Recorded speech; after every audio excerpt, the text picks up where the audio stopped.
Hi friends, welcome to Mansas vlog. ఇవాళ tasty simple recipe వచ్చేసి chicken curry. ఇది 25 నిమిషాల్లో టేస్టీగా ఎలా చేయాలో ఇప్పుడు మీకు చూపిస్తాను. ఇప్పుడు ముందుగా స్టవ్ ఆన్ చేసి 3 టేబుల్ స్పూన్ ఆయిల్ వేసుకుందాం. ఈ ఆయిల్ హీట్ అయ్యాక సన్నగా తరిగిన 1 కప్పు ఉల్లిపాయ ముక్కలు,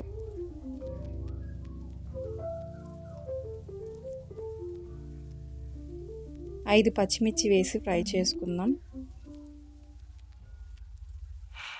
ఈ ఉల్లిపాయలు కొంచెం తొందరగా ఫ్రై అవ్వడానికి సాల్ట్ వేసుకొని ఫ్రై చేసుకుందాం.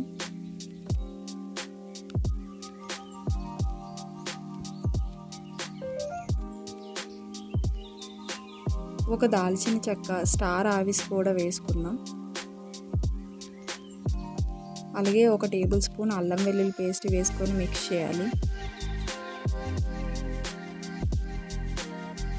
ముందుగా చికెన్ అనేది మ్యారినేట్ చేసి పెట్టుకోవాలండి. ఇలా నేను మ్యారినేట్ చేసి ఫ్రిడ్జ్లో పెట్టుకున్నాను. ఉల్లిపాయలు కొంచెం ఫ్రై అయిపోయాక కర్రీ లీవ్స్ కూడా వేసుకొని, కొత్తిమీర కూడా వేసుకొని బాగా కలుపుకోవాలి.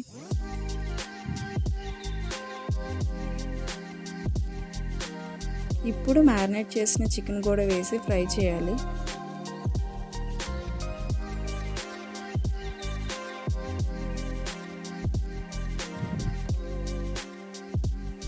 ఇందులోనే రుచికి సరిపడా సాల్ట్ కూడా వేసుకొని కుక్ చేసుకోవాలి.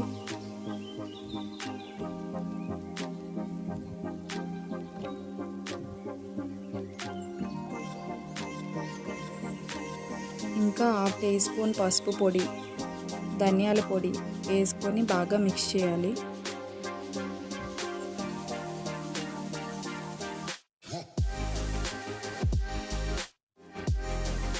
రుచికి సరిపడా 2 టేబుల్ స్పూన్ల కారం కూడా వేసుకొని బాగా మిక్స్ చేసుకోవాలండి.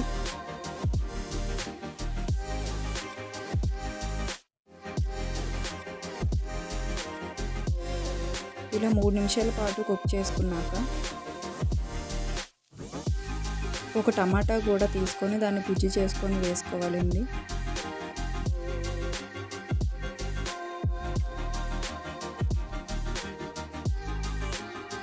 ఇందులో చికెన్ బాగా ఉడకడానికి గ్రేవీ కోసం గ్లాస్ వాటర్ కూడా యాడ్ చేసుకుందాం. ఇప్పుడు మూత పెట్టి 15 నిమిషాల పాటు కుక్ చేసుకోవాలండి. అంతే, 15 నిమిషాల పాటు కుక్ చేసుకొని తీసుకుంటే ఎంతో టేస్టీ అయిన చికెన్ కర్రీ అనేది 25 నిమిషాల్లో రెడీ అయిపోతుందండి.